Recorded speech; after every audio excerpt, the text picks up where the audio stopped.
Welcome to On Point. I'm Kristyn Fryrear. Today we're going to be talking about the day in the life of a firefighter. Joining us today are firefighters Jeffrey Sambar and Jeff Berry. Each are from a different Los Angeles County or city fire station. Welcome to the show, guys. Thank you so much for being here today.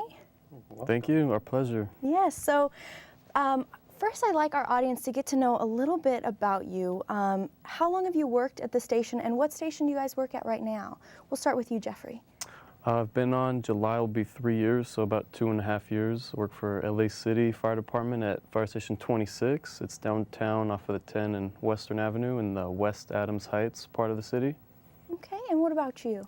I work out in the Calabasas area. I've been on for 25 years, and I found a nice little home out in the Calabasas area.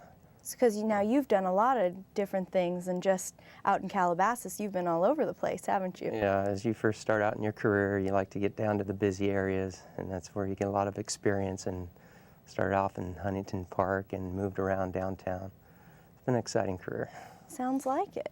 So first, what's been in big news right now is the budget cuts.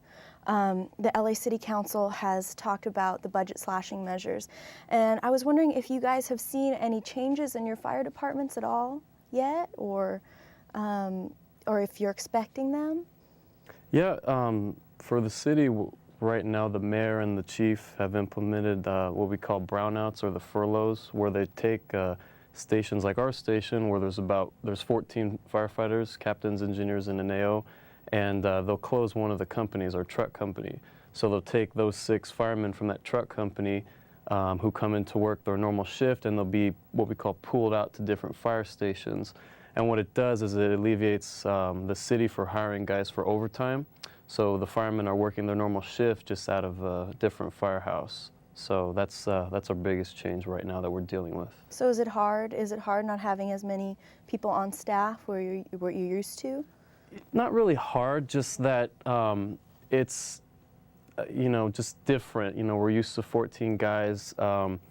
When we need a truck company, we have to wait twice as long to get that resource in our district or wherever we're called, because ours is closed down to help with the budget. So that's the biggest thing right there. And what have you seen, Jeff? So far, we haven't had any of the brownouts like LA City, and I think our money's come from different areas, ours being property tax.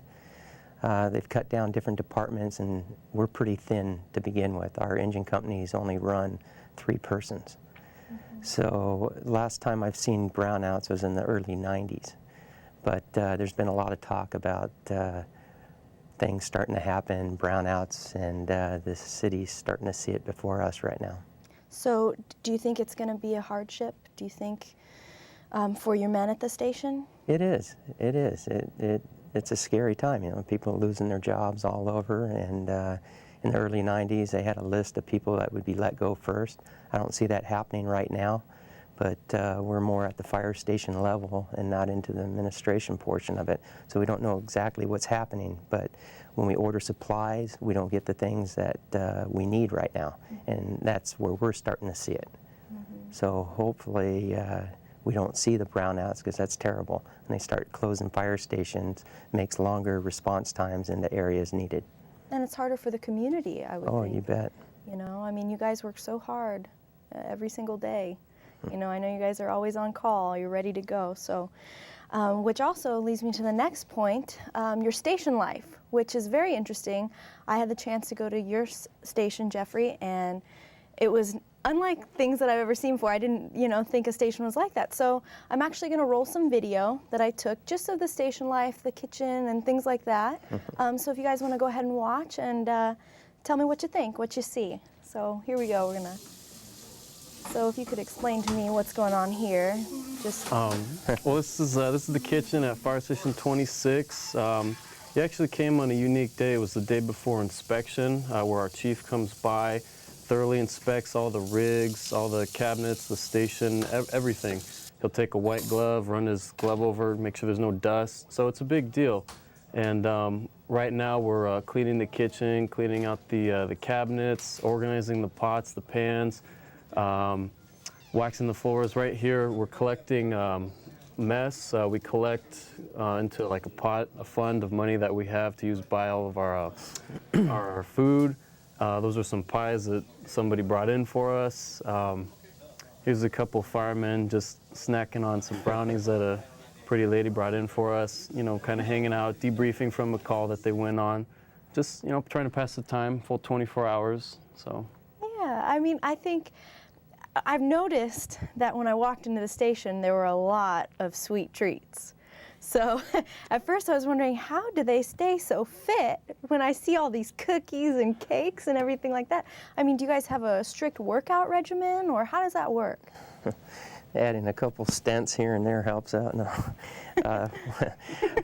we are on a physical. We set aside a couple hours every morning to keep up and stay in shape. So when we have guests come to the fire station, everybody gets together and brings them in.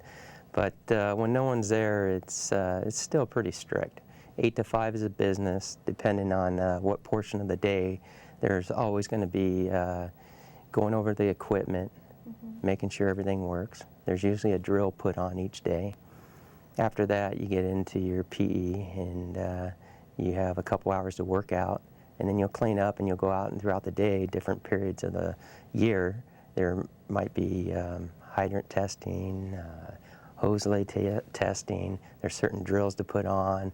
Schools and institution, there's always something going on. So we're out with the public a lot, and you know, just we drill a whole bunch to get ready for the real thing. Well, and I noticed too, even for exercise, you talked about a handball. Yes. And you guys have championships, am I right about that? And it's not a red handball. These are these little itty bitty blue. Yeah. Yeah. Handball's big with our department. I don't know if it is with the county. They basically came through and they said any sport, you can play any sport as long as it doesn't have a ball. Oh. And that's because there are injuries, and they're trying to get away from that. So we're trying to get more into a physical workout using treadmills, running in place. That way, if we do get a call, we're not out and about. We're there to take the rescue and get there as soon as possible. Right. But And with your station, they have the little ladder of, what was it? It was a ladder, and everybody... We have an annual handball tournament. We pass it out throughout the department, and a lot of old timers who used to work in and out of 26s will come by, you know, for the day, and we cook food, barbecue. It's a whole day event, and then the championship game, the winners get put on a ladder. So every year you have a little plaque with your name engraved on it that we keep there, just for fun. Yeah, the city's big in handball. My grandpa, he came on in the early 40s, and he was playing handball back then.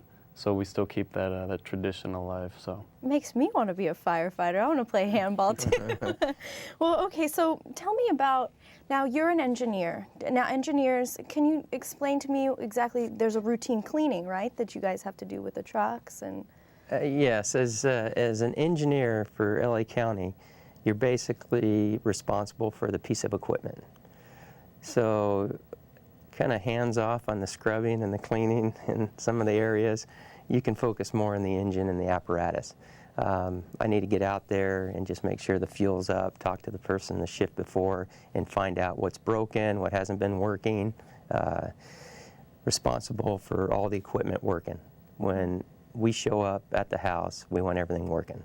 So by getting out there and washing the engine, getting hands-on, touching everything, we make sure everything's working. And so that's basically my responsibility, to get the crew there safely. And then once you get there, I'll be flowing water depending on what the job is. great. And so do you guys ever have any downtime, or is it constantly move, move, move, go, go, go? yeah, we get some downtime in between calls. Depends on what the day's like, how the people in the district are feeling, whether or not they need to call 911 or not. In our downtime, you know, we'll, like Jeff was saying, put on a drill, you know, play with a piece of equipment, wash and maintain the rigs and the fire station.